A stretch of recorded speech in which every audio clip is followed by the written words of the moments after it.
ఈ రోజు ముదిగల్లి గ్రామానికి రావడం జరిగింది. డోర్ టు డోర్ క్యాంపెయిన్ లో మా ముఖ్యమంత్రి గారు, ఉప ముఖ్యమంత్రి గారు, లోకేష్ బాబు గారు, అలాగే నరేంద్ర మోడీ గారి సహకారంతో ప్రతి గ్రామానికి వెళ్ళి ప్రజల సమస్యలు తెలుసుకోమని నన్ను పంపించడం జరిగింది.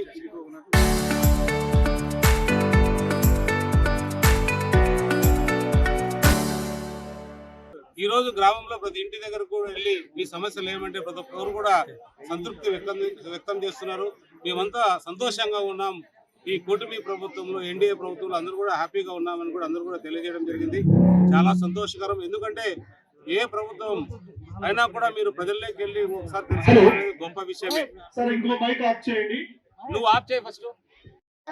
అలాంటి గొప్ప విషయంలో ఎందుకని అభిప్రాయం వస్తుందో మనం కూడా చాలా సందర్భాల్లో గ్రామాలకు వెళ్తే ఏ రకంగా ఉంటుంది, ఏ రకంగా ప్రజల కష్టాలు తెలుస్తాయనే దాని మీదనే మనం గ్రామాలకు రావాల్సిన అవసరం కూడా ఉంటుంది. కాబట్టి అందులో భాగంగా వచ్చాం.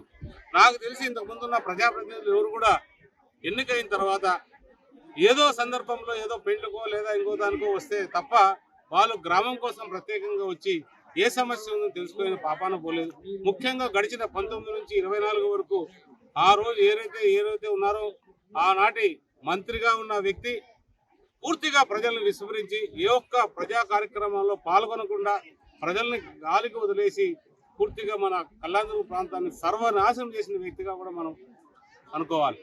ఎందుకంటే ఈరోజు ఈ ప్రాంతం నుంచి ఆమె ఇంకో ప్రాంతానికి వెళ్ళిపోయింది. అంటే ఎప్పుడైనా కూడా మనం బాగు చేస్తే ఇంకో ప్రాంతం ప్రజలు మన కోసం తాపత్రయపడాలా, ఆతృత ఉండాలా. మా ప్రాంతానికి వచ్చి ఆయన ఎమ్మెల్యేగా ఉంటే మా ప్రాంతం బాగుంటుందనే తాపత్రయం ఉన్నప్పుడే మనం అభివృద్ధి వైపు పయనిస్తున్నాం అనేదానికి ఒక నిదర్శనం.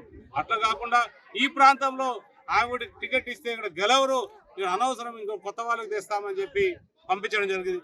కొత్త వాళ్ళుగా ఎవరు వచ్చారు? మరి కూడా ఎవరైతే ఇక్కడ ఎంపీగా పనిచేశాడో ముందు గత 5 ఏళ్ళు కూడా 19 నుంచి 24 వరకు కూడా ఏ రోజు కూడా కళ్యాణదుర్గ ముఖం చూడని పాపాత్ముడు అంటే ఎవరైనా ఉంటే అతనే.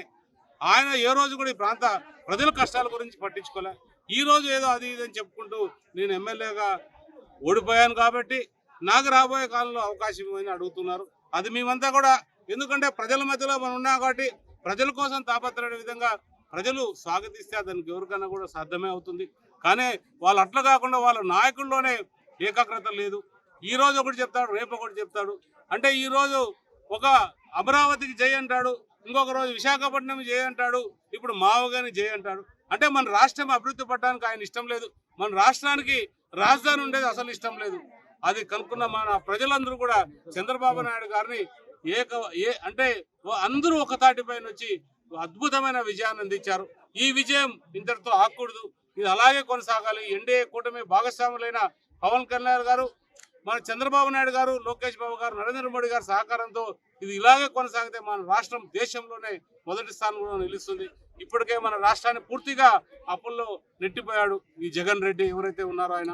అంటే ఏ రోజు కూడా బయటకు వచ్చి ప్రజల కష్టాలు చూడలేదు. ఏదో ఇంట్లో ఉండి ఏదో టైంపాస్కి వచ్చి బటన్ నొక్కితే ప్రజలకు ఏదో భిక్షమిస్తున్నట్టు భిక్షమిస్తున్నట్టు ప్రవర్తన చేశారు. అతను డబ్బు ఏదో ఇస్తున్నట్టు అతను బిహేవ్ చేశారు. అలాంటి వ్యక్తి ఈరోజు ఇంట్లో కూర్చోపెట్టారు ప్రజలు.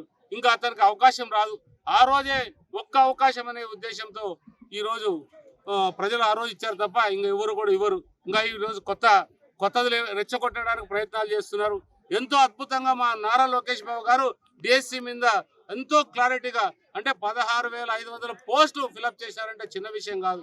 అంటే ఎన్నో అసోసియేషన్లని పిలిపించి అందుతో మాట్లాడి ఎన్నో కోర్టు కేసులు ఉన్నా కూడా అన్నిటికీ కూడా పరిష్కారం చేసి ఈరోజు 16,500 పోస్టులు డిఎస్సి పోస్టులు ఫిలప్ చేస్తే కనీసం అంటే 60-70 వేల మందికి అది ఉపయోగపడేటట్టు మా లోకేష్ బాబు గారు కృషి చేస్తే దానిపైన ఏదో రాజకీయం చేయాలి, ఏదో దీంట్లో ఏదో జరిగిందని చెప్తున్నాం.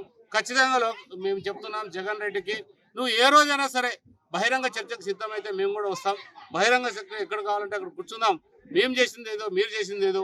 ఈ డిఎస్సి విషయంలో కూడా మేము ఎంతో పారదర్శకంగా చేశాం కాబట్టి ఈరోజు ఖచ్చితంగా చెప్పుకోగలుగుతున్నాం. మా నాయకుడు లోకేష్ బాబు గారు ఎప్పుడు కూడా ప్రజల పక్షానే, అదే టీచర్లు అలాగే పిల్లలు పక్షాన ఉంటాడు కాబట్టి ఆయన ఎటువంటి పరిస్థితుల్లో ప్రజల కోసమే పాటుపడతారు. కాబట్టి మా లోకేష్ బాబుతో అవసరం లేదు. నీకు ఏం సమాధానం కావాలన్నా ఎక్కడికి రావాలన్నా మేము వచ్చి మీకు సమాధానం చెప్పే సిద్ధంగా ఉన్నామని కూడా తెలియజేస్తున్నాం.